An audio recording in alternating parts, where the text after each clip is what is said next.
ဒါကတော့ Garrison Hotel မှာတီတိုင်းလေးကျွေးပါတယ်ဒီတီတိုင်းမှာဆိုလို့ရှိရင်အဓိကကတော့ဒီမှာတွေ့နေရတဲ့တာခွေရိုင်းပြီးသွားလို့ရှိရင်ဒီဘက်မှာမုတ်လေးတွေပေါ့နော်ဒါကပူတင်ပြီးရင်ကိတ်မုတ်လေးပါတဲ့ကူကီလေးတွေပါမယ်ပြီးသွားလို့ရှိရင်ဟိုဘက်ကတော့ကြာစံချက်ပေါ့နော်ဒါကတော့ကျွန်တော်တာခွေရိုင်းလေးနဲ့လက်ဖေးပဲယူလာပါတယ်ခုကျွန်တော်တို့ဒီဘက် Presidential Villa မှာတဲလို့လာမသိဘူးဒီခုကျွန်တော်တို့ညစာပါတယ်ဒီနာကတော့ကျွန်တော်တို့ဒီလူ10ယောက်ဆိုတော့သူကတစ်မျိုးကိုနှစ်ပွဲစီချပေးတယ်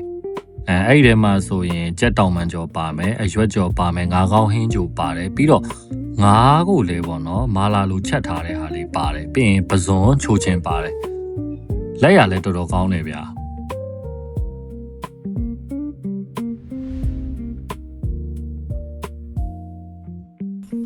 ငုံနဲ့ပုံဝဲလောက်ရှိပြီ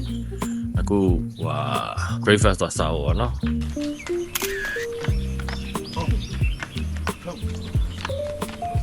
ကျုပ်ကိုတော့၄မျိုးလုပ်ပေးထားတယ်ဗျငွေကြော်ရမယ် half fry ရတယ်ကျုပ်အကာကျက်ရတယ်ကျက်ဥပြုတ်ကိုအကျက်ရတယ်ပေါ့နော်ဒီမှာဆိုရင်ဒါကစံပြုတ်ပြီးတော့ cookie လေးတွေပေးထားတယ်ကျွန်တော်တို့ကလန်ဒါကြပါမုတ်ကင်တွေပါမယ်ပြီးတော့ဒီဘက်မှာ